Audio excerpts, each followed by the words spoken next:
Okay, today we are jumping right into something we literally spend a third of our lives doing, but rarely think about: sleep. We are going to unpack the fascinating symphony of brainwaves, chemical cocktails, and internal clocks that orchestrate your nightly rest. Okay, let's dive into this. Just look at these incredible artistic depictions from across history. You've got sketches, oil paintings, modern art, and they're all capturing the exact same universally relatable human experience: yawning and utter exhaustion. It really doesn't matter what century you lived in, the heavy eyelids and that involuntary gaping yawn are biological constants. But while we all know what tiredness looks like on the outside, what is actually happening on the inside?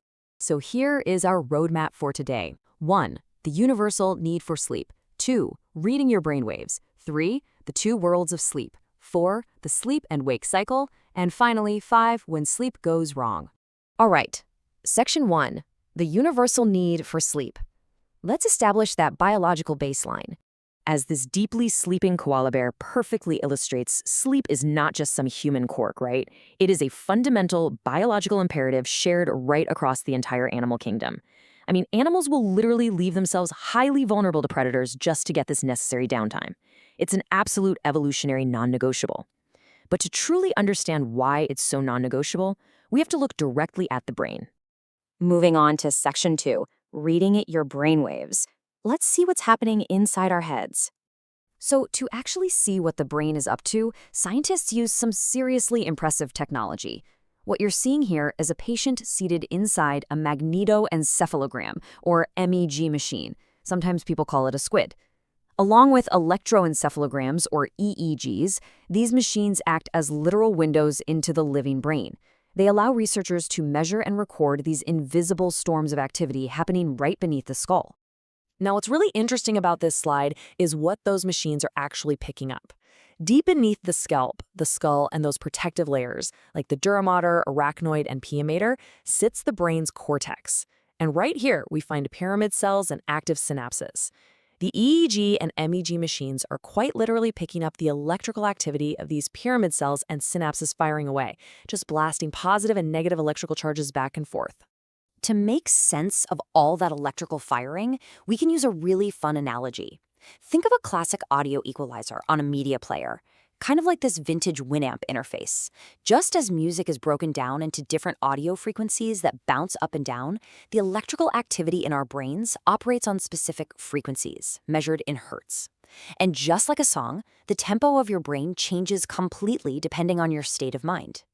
So when you're awake, but just kind of relaxed, maybe resting your eyes, your brain primarily produces alpha waves, which hum along at 8 to 13 hertz.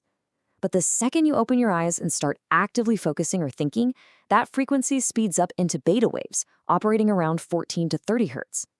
And if your brain is highly active, say you're engaged in intense concentration or solving a tough problem, it shifts into high-gear gamma waves, vibrating incredibly fast at 30 to 50 hertz.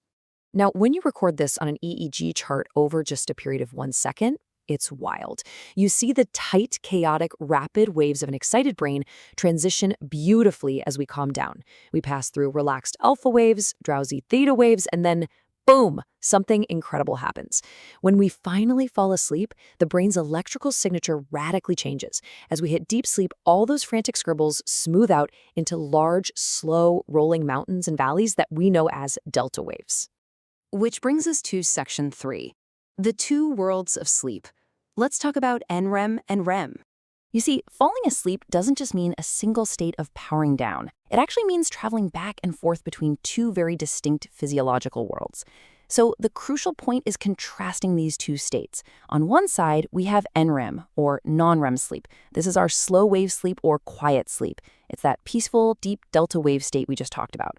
But on the exact opposite side, we have REM sleep, which stands for rapid eye movements. Scientists call this paradoxical sleep, and for a really dramatic reason.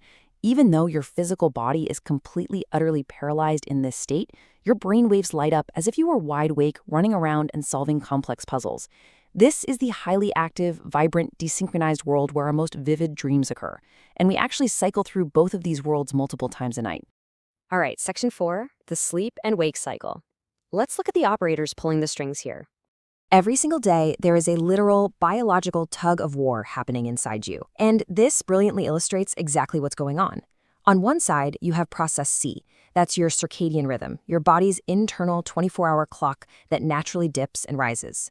On the other side is process S, or sleep pressure. From the second you wake up, the sleep pressure steadily builds and builds. By late evening, the high sleep pressure aligns perfectly with the natural dip in your circadian rhythm, and it pulls you into sleep. Now, if you stay awake past your normal bedtime, you become sleep deprived. Your 24-hour clock might naturally loop back up, which is exactly why you might catch a weird second wind in the early morning. But that sleep pressure, it just keeps aggressively building into a massive, towering debt that absolutely must be paid off. So, what actually builds that mounting sleep pressure? Well, it's all orchestrated by an incredible team of neurochemicals that act as our sleep promoters.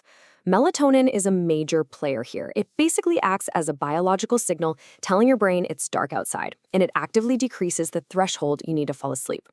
Teaming up with melatonin are cytokines and CCK, both of which specifically drive your brain toward that quiet, slow-wave NREM sleep. Add in nitric oxide working heavily within the basal forebrain, and you have a seriously potent cocktail pulling you down into deep, restorative rest.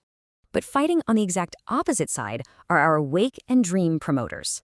Adenosine is a super fascinating one. It constantly builds up while you're awake, acting as the very chemical that makes you tired.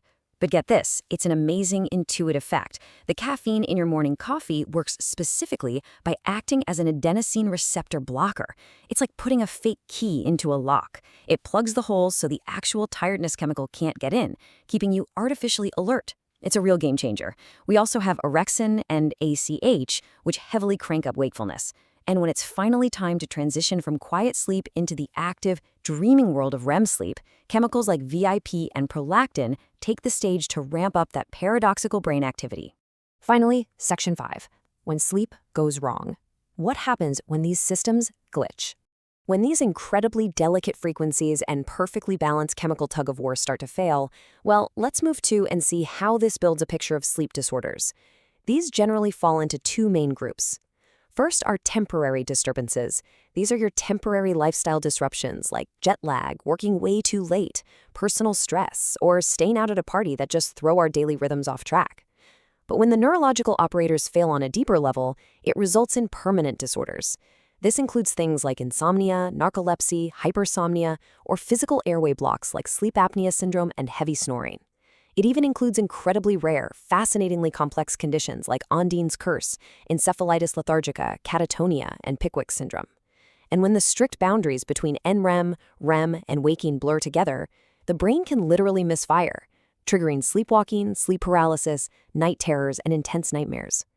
Grounding all this heavy science in everyday reality really reminds us just how vital a smoothly running sleep cycle is for our daily lives. So, from the electrical storms firing across your cortex to the intense chemical tug-of-war between adenosine and melatonin, sleep is absolutely anything but a simple off switch. It is a highly active, beautifully choreographed biological symphony.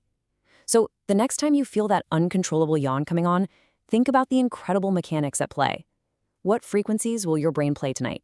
Will you ride the slow rolling delta waves, or will you light up in the paradoxical world of REM dreams? Thank you so much for exploring this fascinating topic with me. And hey, here's hoping all your chemical clocks align perfectly tonight.